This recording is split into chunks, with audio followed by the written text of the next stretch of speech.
أعوذ بالله من الشيطان الرجيم. بسم الله الرحمن الرحيم. الحمد لله رب العالمين، والصلاة والسلام على أشرف الأنبياء والمرسلين وعلى آله وأصحابه ومن تبعهم بإحسان إلى يوم الدين. نحمده ونستعينه ونستغفره ونعوذ بالله من شرور أنفسنا ومن سيئات أعمالنا. من يهده الله فلا مضل له ومن يضلل فلا هادي له. أشهد أن لا إله إلا الله وأشهد أن محمدا عبده ورسوله. اللهم صل على محمد وعلى آل محمد. رب اشرح لي صدري ويسر لي أمري واحلل عقدة من لساني يفقه قولي. Ikhwan dan akhwat, para jemaah muslimin dan muslimat yang dirahmati Allah sekalian, uhayyukum bi tahiyatil Islam, tahiyatan mubarakah, tahiyatan min indillah. فالتحية هي السلام فالسلام. السلام عليكم ورحمة الله وبركاته. Alhamdulillah, syukur kita kepada Allah Subhanahu wa taala kerana pada malam ini kita dipertemukan lagi dalam sesi kuliah maghrib kita, dan mudah-mudahan kita mengharapkan Allah Subhanahu wa taala senantiasa melimpahkan rahmatnya kepada kita, sentiasa membuka jalan untuk kita memburu dan mencari keridhaannya, dan mudah-mudahan kita diberikan kesihatan yang baik, sihat tubuh badan kita, sihat akal fikiran kita. Dengan demikian kita dapat melaksanakan segala tugas dan tanggungjawab kita sebagai hamba Allah di atas muka bumi ini dengan sebaiknya, insya-Allah. Ikhwan dan akhwat yang dirahmati Allah sekalian, pada hari ini kita melihat bagaimana ada segolongan manusia yang tidak bertanggungjawab, yang telah menyebabkan berlakunya kerosakan dan berlakunya ketidakseimbangan sistem alam tempat kita tinggal di muka bumi Allah ini. Dan sehubungan dengan itu, apa yang telah dilakukan oleh manusia-manusia yang tidak bertanggungjawab ini telah membawa 1001 permasalahan kepada kehidupan kita sebagai manusia lah, lebih-lebih lagi dalam dunia kita pada hari ini. Banyak di sana masalah-masalah yang timbul, dan sudah pasti permasalahan ini telah menyebabkan sedikit sebanyak kehidupan kita terganggu, kehidupan kita menjadi susah, keadaan kehidupan kita tidak lagi menjadi tenang, kerana begitu banyak masalah-masalah yang timbul akibat rosaknya ataupun tidak seimbangnya sistem alam pada hari ini. Bagi contoh, kita boleh melihat bagaimana pada hari ini berlaku banyaknya banjir, kemudian berlakunya tanah runtuh, berlakunya pencemaran, baik pencemaran udara, baik pencemaran air, baik pencemaran tanah. Kemudian kita lihat juga kehidupan kita hari ini, kita berhadapan dengan cuaca yang tidak menentu, yang apabila panas menjadi semakin panas, cuaca yang apabila pada musim hujan kita menerima taburan hujan melebihi paras yang biasa, dan sekarang kita melihat bagaimana munculnya, timbulnya pelbagai penyakit, dan beberapa masalah-masalah kesihatan yang lain, yang mana kita melihat bahawa kesemua ini datang ataupun berpunca daripada sikap kita, terutama golongan-golongan yang tidak bertanggungjawab, yang mana apabila mereka berinteraksi dengan alam ini, bermuamalah dengan alam ini dengan cara yang tidak sihat, menguruskan alam ini dengan cara yang tidak cekap, mengatur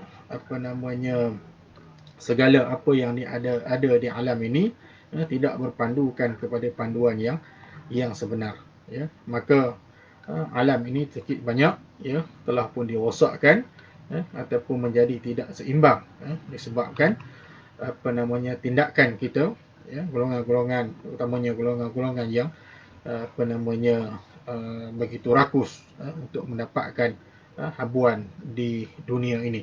Ya, maka tidak pelik kita melihat bahawa agama memandang orang yang melakukan kerosakan di atas muka bumi seperti ini, ya, mencemarkan alam, ya, menyebabkan berlaku banjir kilat, ya, menyebabkan berlakunya pencemaran dan sebagainya.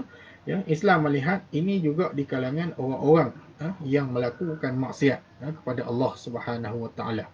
Ya, mereka sebahagian daripada golongan yang melakukan maksiat kepada Allah. Ya, jadi maksiat kepada Allah ni bukan hanya orang yang tak solat, bukan hanya orang yang main judi, bukan hanya orang yang minum arak, ya, bukan hanya orang yang berzina, ya, tetapi Islam memandang golongan-golongan yang menyebabkan kerosakan di atas muka bumi ini juga adalah golongan-golongan yang melakukan maksiat kepada Allah Subhanahu Wa Taala. Ya, sebab apa? Sebab orang yang melakukan maksiat ini, ya, termasuklah orang-orang yang melakukan larangan Allah Azza wa Jalla. Ya, apabila Allah melarang suatu perkara itu untuk dilakukan, ya, tetapi ada pihak, ada orang, ada golongan yang melanggar larangan Allah Azza wa Jalla, maka dia dikira sebagai orang yang melakukan maksiat. Ya, termasuklah mereka yang telah mendatangkan bencana, ya, mereka yang telah menyebabkan alam ini menjadi rosak, alam ini menjadi tidak seimbang, alam ini tidak seindah dan tidak seharmoni, ya, pada seperti mana mula Allah Subhanahu Wa Taala menciptakannya. Jadi bila kita sebutkan, ya, bahawasanya orang yang sebegini, orang yang melakukan maksiat kepada Allah Subhanahu Wa Taala, ya, maka orang yang melakukan maksiat ini, ya, dia tidak ada tempat di akhirat besok, melainkan dia akan dimasukkan ke dalam neraka Allah Azza wa Jalla. Ya, jadi orang yang melakukan maksiat itu menjadi punca, ya, kepada terjerumusnya seseorang itu ke dalam api neraka. Ya, seperti mana yang telah diceritakan dalam satu hadis, hadis riwayat daripada Abdullah bin Umar, ya, Ibnu Umar radhiyallahu anhuma, hadis yang dikeluarkan oleh Imam Bukhari dan juga Imam Muslim, ya, di mana cerita ataupun kisah seorang wanita yang Allah Subhanahu Wa Taala masukkan dia ke dalam neraka. Kerana apa wanita ini Allah Subhanahu Wa Taala masukkan dia ke dalam neraka? Kerana dia telah mengurung seekor kucing, ya, sehingga mati. Ya, cuba kita lihat di sini, ya, bagaimana interaksi wanita ini dengan seekor haiwan, kucing, makhluk Allah Subhanahu Wa Taala, ya, dia kurung, ya, sehingga kucing itu mati.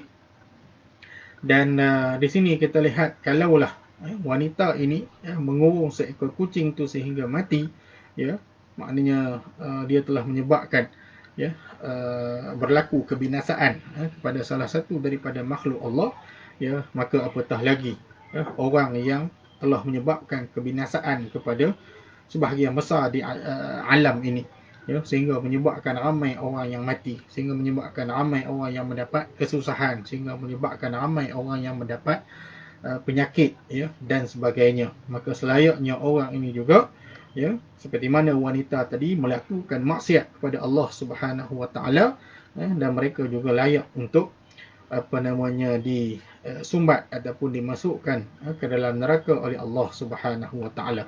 Ya, nak tunjuk bahawasanya orang yang buat kerosakan, ya, ke atas alam ini, ya, mereka juga tergolong di kalangan orang-orang yang melakukan dosa. Dosa ni pula dosa besar kepada Allah Subhanahu Wa Taala, ya, kerana telah menzalimi orang lain, ya, dengan perbuatan dan tangan-tangan mereka itu, ya, telah menyebabkan orang lain menjadi sengsara, menjadi susah, ya. Dan apa yang mereka lakukan terhadap alam ini, ya, mencemarkan alam ini, merosakkan alam ini, ya, sudah tentu kita kata menjejaskan, ya, kepentingan orang ramai, ya, yang mana apa yang mereka lakukan juga telah menyebabkan kehidupan orang ramai manusia di atas muka bumi ini tidak lagi tenteram, tidak lagi aman, ya, diselubungi dengan ketakutan, ya, takut dengan pencemaran terhadap makanan, minuman, takut dengan penyakit-penyakit dan sebagainya, ya. Sebab itulah Nabi SAW ya memberikan peringatan ya kepada kita semua supaya kita memberikan perhatian ya tentang alam ciptaan Allah Subhanahu Wa Taala ini, ya. Tak boleh kita lakukan sembarangan, ya. Di sana ada larangan-larangan, ya. Walaupun kita kata Allah bagi pinjam ya bumi ini kepada kita untuk kita tinggal di sini, ya, mengambil manfaat-manfaat yang ada di atas muka bumi ini, ya. Tapi di sana harus kita ingat bahawasanya ada larangan-larangan daripada agama.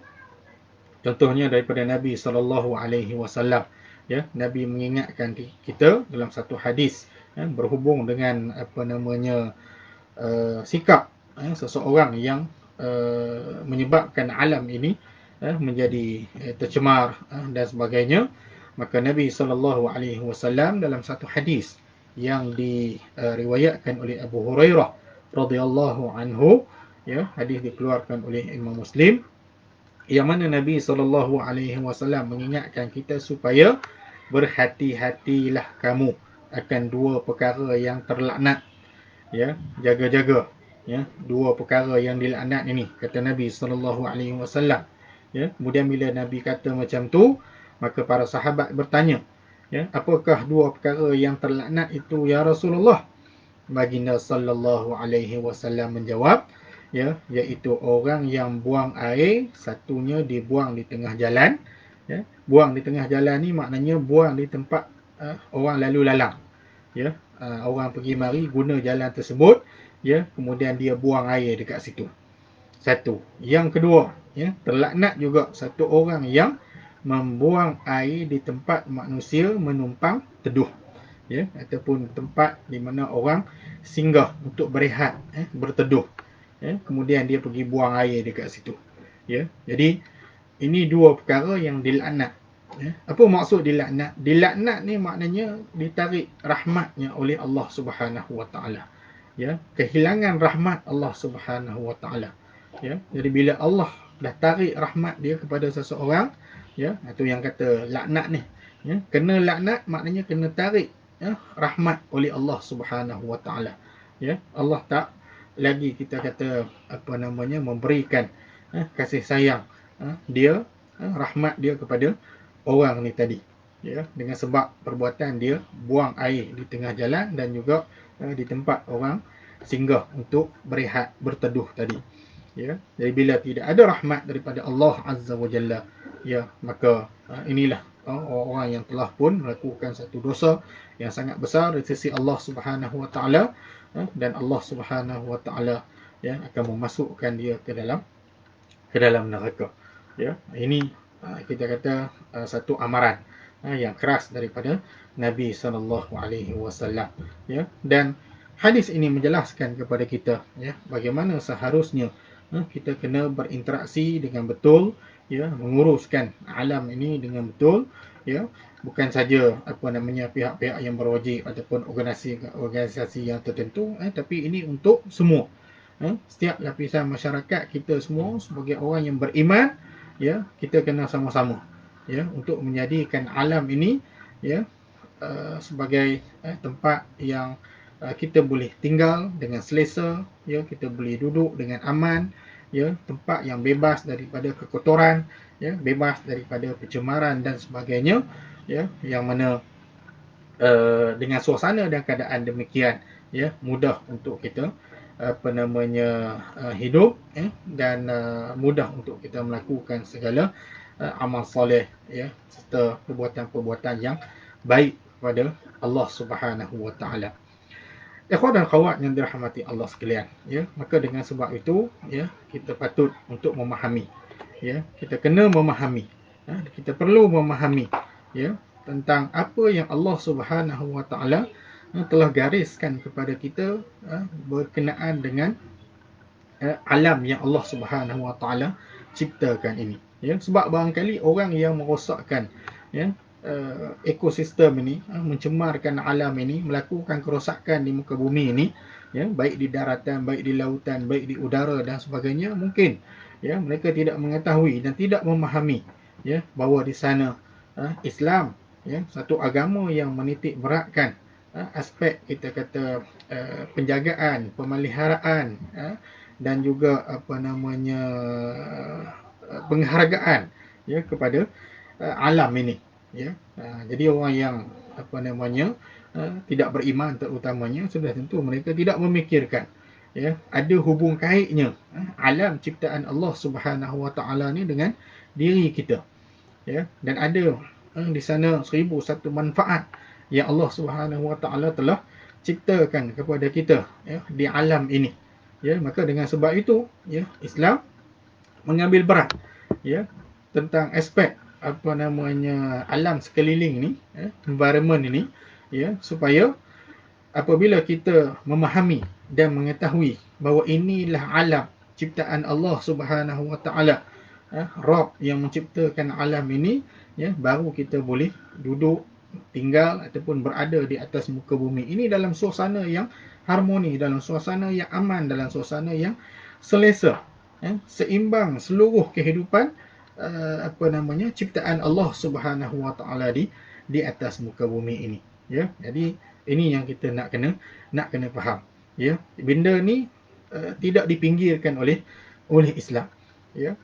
Cerita tentang alam sekitar, ya, jaga apa namanya alam ini, ya, cakna kepada alam ni, ini benda yang memang Allah Subhanahu Wa Taala sendiri sebut di dalam Al-Quran, ya, dan di sana banyak hadis Nabi sallallahu alaihi wasallam, ya, yang menceritakan tentang kelestarian alam sekitar ini, ya, bukan sikit, ya. Dan ini menunjukkan betapa pentingnya untuk kita faham dan kita tahu, ya, tentang alam yang diciptakan oleh Allah Subhanahu Wa Taala ni dan hubung kaitnya dengan kita dan juga dengan pencipta kita, Allah Subhanahu Wa Taala, ya. Baik. Pertamanya cuba kita lihat apa yang disebut oleh Allah Subhanahu Wa Taala di dalam surah Al-Hajj, ya, surah 22 ayat 65. Ba'da a'udzubillahi minasyaitonir rajim. Alam tar anna Allah sakhkhara lakum ma fil ardi wal fulka tajri fil bahri bi amrihi wa yumsikus samaa'a an taqa'a 'alal ardi illa bi idzni innallaha bin nasi laraufur rahim, ya. Ini antara ayat yang sangat berkait rapat dengan apa namanya alam ciptaan Allah Subhanahu Wa Taala ni, supaya kita faham. Baik, apa Allah kata dalam ayat ini? Allah berfirman, tidakkah engkau melihat bahawa Allah telah memudahkan apa yang ada di bumi untuk kegunaan kamu? Dan demikian juga kapal-kapal yang berlayar di laut dengan perintahnya. Dan ia pula menahan langit daripada runtuh menimpa bumi, ya, kecuali dengan izinnya. Sesungguhnya Allah amat melimpah belas kasihannya dan rahmatnya kepada manusia, ya. Jadi dalam ayat ini Allah Subhanahu Wa Taala menjelaskan bahawa alam ni Allah Subhanahu Wa Taala cipta, yang terdiri daripada perkara-perkara, benda-benda, makhluknya, sama ada yang berada di atas muka bumi, ya, ataupun berada dalam perut bumi, ya, ataupun yang berada di air, sama ada di lautan, sungai dan sebagainya, dan juga Allah Subhanahu Wa Taala menciptakan kita apa yang datang daripada langit, apa yang ada di langit, bulan, bintang, matahari dan sebagainya, dan apa yang datang daripada langit, daripada awan, hujan dan sebagainya. Maka ini satu penjelasan daripada Allah Subhanahu Wa Taala supaya kita satunya faham dan tahu bahawa inilah apa namanya kita kata kurniaan Allah Subhanahu Wa Taala kepada kita, ya. Segala apa yang ada di darat, di bumi, di dalam, di permukaan, di laut, ya, di sungai, ya, kemudian apa yang ada di langit dan sebagainya, ini semua kurniaan Allah Subhanahu Wa Taala kepada kita untuk memudahkan kehidupan kita di atas muka bumi ini, ya. Ini menjadi sarana kepada kita, ya, untuk kita hidup di atas muka bumi ini, ya. Jadi kalau kita lihat Allah ciptakan tumbuh-tumbuhan, Allah ciptakan haiwan, ya. Allah Subhanahu Wa Taala menciptakan kepada kita apa namanya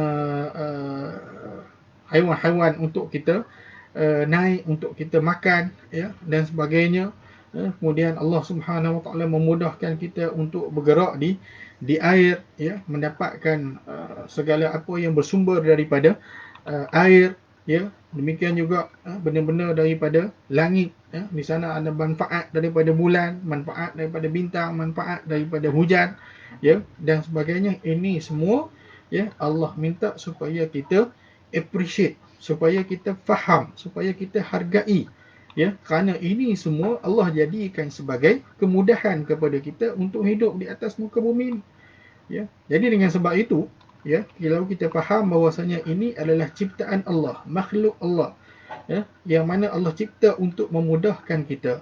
Ya, cuba kita bayangkan sesuatu yang boleh bantu kita untuk hidup di atas muka bumi ini jadi hamba Allah dengan baik, ya. Apakah kita nak abaikan? Apakah kita nak rosakkan? Ya, sanggupkah kita untuk nak membiarkan dia jadi rosak, jadi tercemar dan sebagainya? Sudah tentu tidak, ya. Jadi ini perkara pertama yang perlu kita faham, ya, tentang apa yang diciptakan oleh Allah Subhanahu Wa Taala di alam ini, ya. Yang mana, ya, kalau Allah tidak menciptakan, ya, perkara-perkara yang terdapat, ya, di ataupun makhluk-makhluk yang ada di bumi, laut, dan apa-apa yang ada di langit, ya, dan sebagainya, maka sudah tentu kehidupan kita ini tidak selesa, kehidupan kita tidak harmoni. Dan kita lihat, ya, berhubung kait, ya, semua ini dalam satu ekosistem, ya, satu kehidupan, ya, alam yang cukup cantik, yang cukup elok diciptakan oleh Allah Subhanahu Wa Taala. Baik, itu satu. Yang kedua, ya, apabila kita telah faham, tahu bahawasanya inilah alam ciptaan Allah Subhanahu Wa Taala, ya, kita kena faham bila Allah Subhanahu Wa Taala ciptakan, ya, untuk kemudahan kita, ya, dia tak jadi milik kita secara mutlak, ya. Alam ciptaan Allah ni, alam sekitar ni Allah cipta, dia bukan milik kita, ya. Dia milik Allah itu sendiri, ya.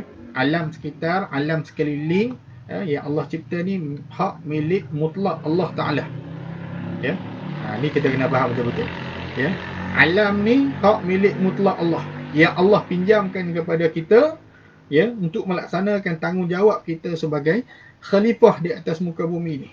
Yang Allah pinjamkan kepada kita untuk kita meneruskan kelangsungan hidup kita di atas muka bumi ni. Yang Allah pinjamkan kepada kita, ya, untuk kita membina tamadun, membina kehidupan kita, ya. Ibarat kata Allah bagi, ya, sebagai sarana kepada kita, ya, untuk melaksanakan tugas dan tanggungjawab kita sebagai hamba-Nya.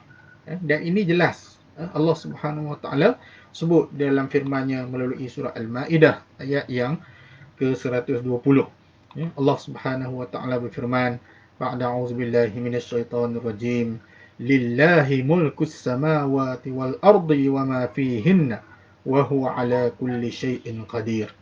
Ya, maksudnya Allah jualah yang menguasai alam langit dan bumi, ya, serta segala yang ada padanya, ya, dan dialah jua yang maha kuasa atas tiap-tiap sesuatu, ya. Jadi ayat ini dengan jelas menunjukkan bahawa Allah Subhanahu Wa Taala sahaja, ya, yang kita kata berhak memiliki langit dan bumi ini, ya. Pemilik mutlak langit dan bumi ini, serta di antara keduanya adalah Allah Subhanahu Wa Taala. Sebab apa? Sebab dia yang mencipta, dia yang mengatur urusannya, ya. Bahkan dia memiliki seluruh makhluk yang ada di kedua-duanya, ya. Dia maha kuasa atas setiap sesuatu, ya, yang mana tidak ada, ya, yang lain yang dapat melemahkan kuasa Allah Subhanahu Wa Taala, ya. Jadi kalau kita tahu bahawasanya alam ini milik mutlak orang, macam kita lah, ya, kita tahu barang yang ada dengan kita tu barang orang, ya, hak milik orang, bukan hak milik kita, ya. Maka kita nak kena jaga, kita nak kena pelihara, kita nak kena pastikan dia tidak rosak, ya, nak kena pastikan bahawa dia tidak cacat. Begitu juga dengan alam ini, ya. Alam ni milik Allah, ya. Kita tak boleh sewenang-wenangnya, nak buat ikut suka hati kita, ya. Dia nak rosak ke, dia nak tercemar ke, apa ke, dan sebagainya, tak boleh, ya. Sebab ini milik Allah, yang Allah bagi pinjam untuk kita jaga, sebagai satu sarana kemudahan kepada kita, ya, maka kalau barang hak milik orang, kita perlu jaga, kita perlu pelihara, kita perlu pastikan tidak ada cacat celanya, apatah lagi ya, alam yang dipinjamkan oleh Allah Subhanahu Wa Taala kepada kita. Baik, itu yang kedua. Ya. Dan apabila kita mengetahui bahawa alam ini ciptaan Allah, ya, kemudiannya alam ini pula milik mutlak Allah Subhanahu Wa Taala.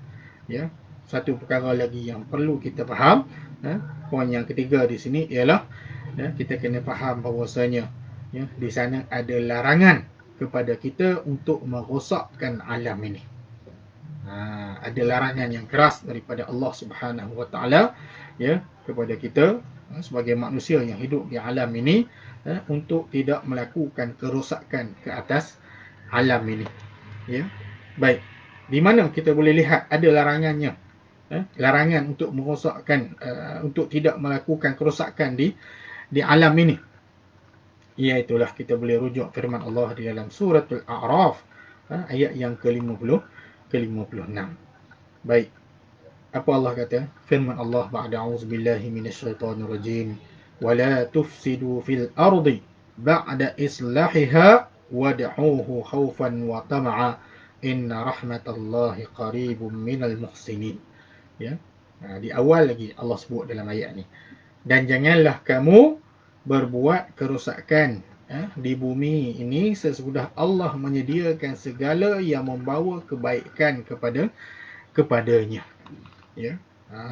Ini satu larangan. La di situ maknanya la jangan. Ya. La apa namanya kita panggil la nahiyah. Ya. Larangan Allah, jangan kamu berbuat kerosakan ya, di atas muka bumi ini. Ya. Dia ada dua makna. Wala tufsidu ni, jangan kamu buat apa namanya kerosakan di muka bumi ini. Ya. Dia ada dua makna. Ya. Kerosakan itu merujuk kepada dua kerosakan. Yang pertama, ya, jangan buat kerosakan di muka bumi ini dengan perbuatan-perbuatan syirik dan juga perbuatan maksiat pada Allah Subhanahu Wa Taala. Ya. Sebab syirik, maksiat ini termasuk dalam kita kata perbuatan yang rosak ya, di sisi Allah Subhanahu Wa Taala. Jadi Allah larang. Itu satu. Kemudian yang keduanya, ini berkait dengan apa namanya alam tempat tinggal kita ni. Ya, di mana la tufsidu fil ard, jangan kamu berbuat kerosakan di muka bumi ini, di mana Allah larang. Dalam apa namanya beberapa kitab tafsir yang menyebutkan Allah Subhanahu Wa Taala melarang kita ya untuk membunuh, ya, melarang kita untuk menghancurkan rumah-rumah orang, ya, melarang kita membunuh haiwan-haiwan, ya, melarang kita menebang pokok-pokok yang kita kata tanpa adanya kawalan, tanpa adanya keperluan, ya. Dan Allah Subhanahu Wa Taala melarang kita untuk mengeringkan sungai-sungai, ya, dan termasuk juga kita kata melakukan kerosakan di atas muka bumi ini, iaitulah apa yang kita sebut di awal tadi, larang supaya kita jangan kufur kepada Allah Subhanahu Wa Taala, ya, merosakkan bumi, ya, menyebabkan hilang keseimbangan, ya, bumi ini, hilangnya keharmonian kehidupan di atas muka bumi ini, ya, itu termasuk dalam mengkufuri nikmat Allah Subhanahu Wa Taala, ya, dan ini membawa kepada kemaksiatan, ya, termasuk dalam perkara tidak menjalankan, ya, aturan yang sesuai dengan perintah Allah Subhanahu Wa Taala, ya, di mana yang telah diajar dan dibimbing oleh Nabi kita Muhammad sallallahu alaihi wasallam, ya. Ini satu perkara yang apa namanya perlu kita alert, perlu kita peka, ya, apa namanya apa yang kita buat terhadap alam ini, ya, maka di sana ada dia punya panduan dia, ya, ada apa namanya yang Allah suruh, dan ada di sana larangan-larangan daripada Allah Subhanahu Wa Taala, ya. Dan kita melihat, ya, ikhwan dan akhwat yang dirahmati Allah sekalian, ya, bagaimana apa namanya bila Allah Subhanahu Wa Taala menciptakan alam ini, ya, menetapkan bahawa alam ini milik Allah Subhanahu wa taala, ya. Dan Allah Subhanahu wa taala pula melarang kita untuk merosakkan alam ini, ya. Untuk apa sebenarnya? Ya, kenapa? Dia ada kaitannya, ya, dengan peranan alam itu sendiri kepada kita sebagai manusia. Apa peranan alam ni kepada kita sebagai manusia? Ya, peranan dia supaya alam ini dapat kita jadikan sebagai satu sumber untuk kita mengenal Allah Subhanahu wa taala yang Maha mencipta. Ya. Sebab Allah ciptakan alam ini dengan orang kata apa? Satu keajaiban. Ya. Fenomena-fenomena alam yang berlaku ni, ya, ciptaan-ciptaan Allah Subhanahu wa taala ni merupakan satu keajaiban di mana Allah Subhanahu wa taala memperlihatkan kebesarannya, memperlihatkan kekuasaannya, ya. Dan alam ini, ya, memperlihatkan kebijaksanaan Allah Azza wa Jalla, ya. Dan mana kalau kita betul-betul perhati, betul-betul kita faham, betul-betul kita ambil iktibar segala apa yang diciptakan oleh Allah Subhanahu wa taala, ya, maka kita dapat menambahkan keimanan kita, meningkatkan ketakwaan kita, ya, menguatkan diri kita sebagai satu orang hamba Allah yang muslim, yang taat kepada Allah Subhanahu wa taala, ya. Baik, macam mana kita kata alam ini peranan dia begitu besar kepada kita untuk kita kenal Allah Subhanahu wa taala. Dan ini disebutkan sendiri oleh Allah Azza wa Jalla di dalam Al-Quranul Karim. Ya, cuba kita baca ayat daripada surah Al-Baqarah, ya, ayat 164. Firman Allah Azza wa Jalla ba'da a'udzubillahi minasyaitonir rajim. Inna fi khalqis samawati wal ardi wa ikhtilafil laili wan nahari wal fulki allati tajri fil bahri bima yanfa'un nasa وما أنزل الله من السماء من ماء فأحيا به الأرض بعد موتها وبث فيها من كل دابة وتصريف الرياح والسحاب المسخر بين السماء والأرض لآيات لقوم يعقلون.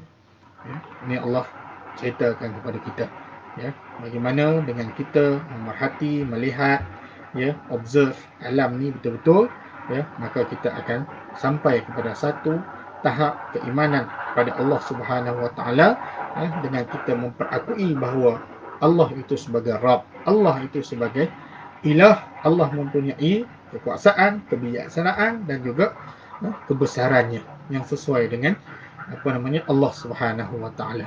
Ya, jadi dalam ayat ini, ya, Allah Subhanahu wa taala berfirman, sesungguhnya dalam penciptaan langit dan bumi, silih bergantinya siang dan malam, ya, kapal yang berlayar di lautan yang membawa apa yang berguna kepada manusia, dan apa yang Allah turunkan dari langit, berupa air, lalu dengan air itu dia hidupkan bumi sesudah mati, maknanya sudah ada bumi kering, dan dia sebarkan di bumi itu segala jenis haiwan, dan juga pengisaran angin dan awan yang terjadi di antara langit dan bumi, ya, sesungguhnya terdapat tanda-tanda keesaan dan kebesaran Allah Azza wa Jalla, ya, bagi kaum yang memikirkan, ya. Ini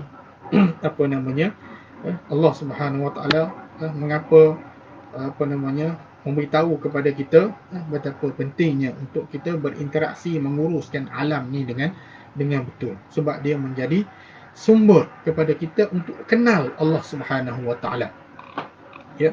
Jadi kalau kita lihat dalam ayat ini, ya, dalam ayat ini ada 6 petunjuk besar dan dalil yang kuat menunjukkan bahawa Allah itu ada, ya, bahawa Allah Subhanahu wa taala itu dengan ilmu dan kekuasaannya, serta hikmahnya dan rahmatnya, ya, dia sebagai Rabb, ya, di alam semesta ini, ya, dan dialah yang menjadi sembahan, ilah bagi orang-orang yang datang sejak daripada awal ciptaan manusia sehinggalah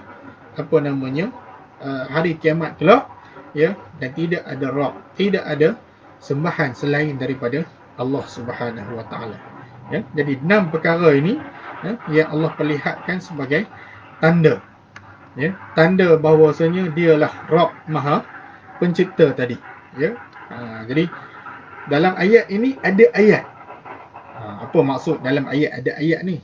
Yang kita baca tadi tu ayat Quran. Dalam ayat ini Allah Subhanahu Wa Taala menjelaskan, ya, ada 6 ayat. 6 ayat, ayat bukan makna ayat Al-Quran, tetapi dia bermakna ayat Al-Kaun. Ataupun kita sebut ayat Al-Kauniyah.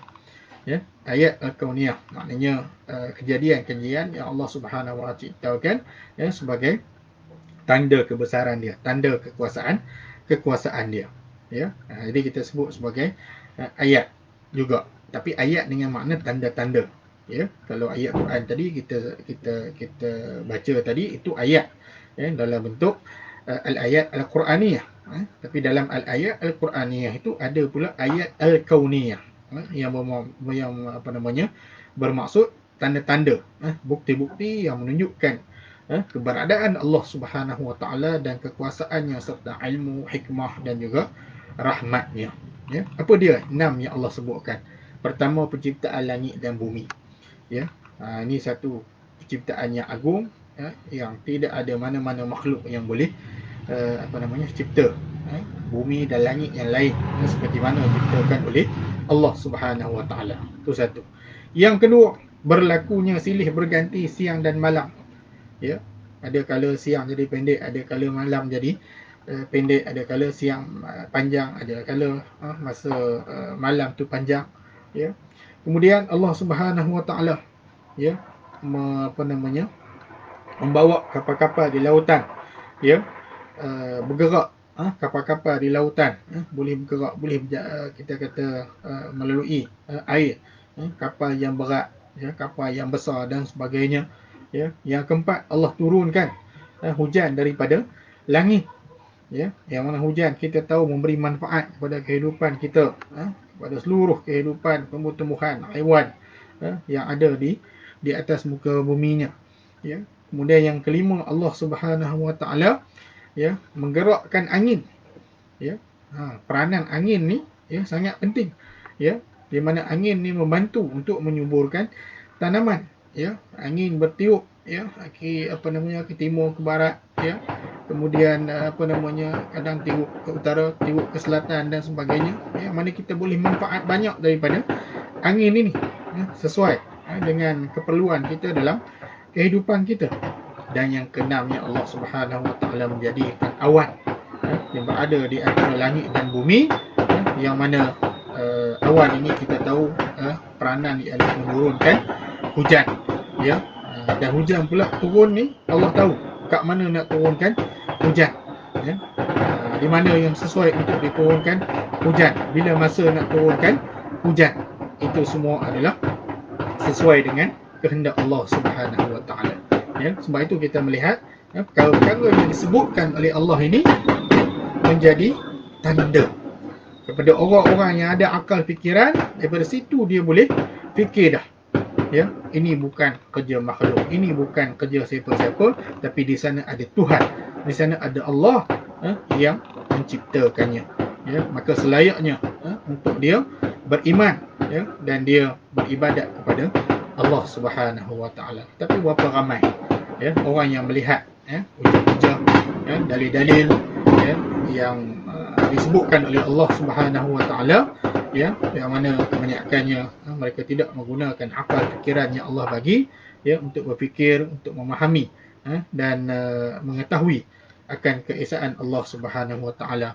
ya. Sebaliknya, pemikiran hawa nafsu yang Allah bagi itu kadang-kadang digunakan, ya, untuk sesuatu yang tak masuk akal, ya, untuk sesuatu yang tidak diizin oleh Allah Subhanahu Wa Taala, ya, mengkufuri Allah Subhanahu Wa Taala, ya, meninggalkan Allah Subhanahu Wa Taala, ya. Tujuan Allah Subhanahu Wa Taala terangkan segala ciptaan alam, fenomena alam ini, ya, supaya dapat kita berfikir, dapat kita kaji, ya, dapat kita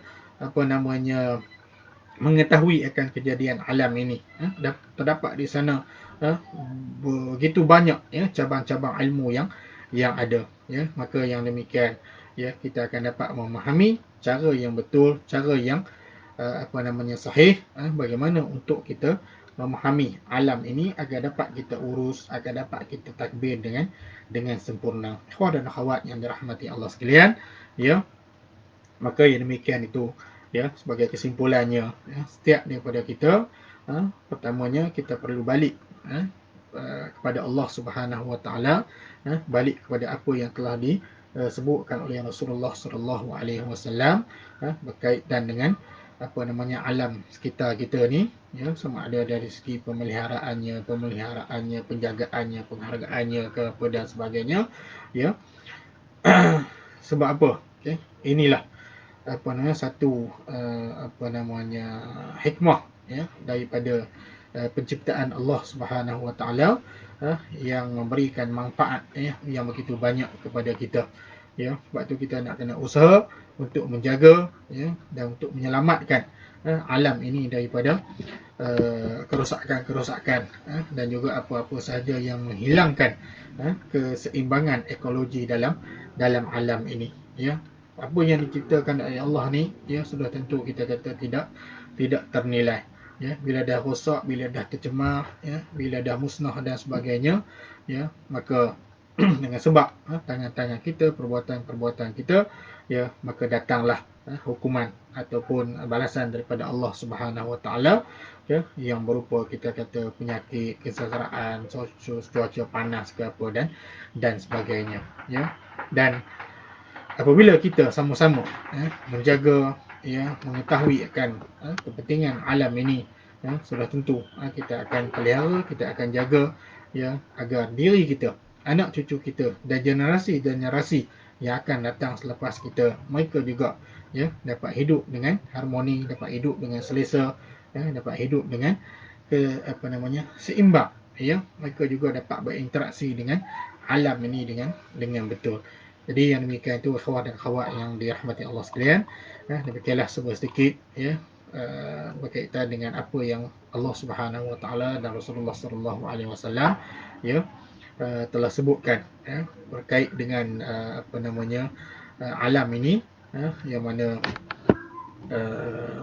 kita kata di sana ada panduan-panduan, ya, ada di sana perkara-perkara yang penting untuk kita tahu, ya, tentang alam ini, ya, supaya kita menjadi hamba Allah yang menjaga amanah, ya. Menjaga amanah ni maksudnya apabila Allah pinjamkan alam ini kepada kita, ya, kita tahu macam mana nak guna, macam mana kita nak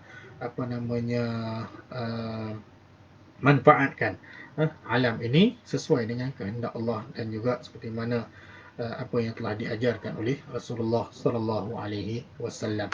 Jadi yang demikian itu, sampai di sini dulu temuan kita insya-Allah, ya. Mudah-mudahan ada manfaatnya. Mohon maaf atas kelemahan dan kekurangan, ya. Semoga kita semua diberkati dan dirahmati oleh Allah Subhanahu wa taala. Aqulu qawli hadza wa astaghfirullah li wa lakum. Subhanakallahumma wa bihamdika asyhadu an la ilaha illa anta astaghfiruka wa atubu ilaik. Wassallallahu ala nabiyyina Muhammad wa ala alihi wa sahbihi ajma'in. Walhamdulillahi rabbil alamin. Wassalamu alaikum warahmatullahi wabarakatuh.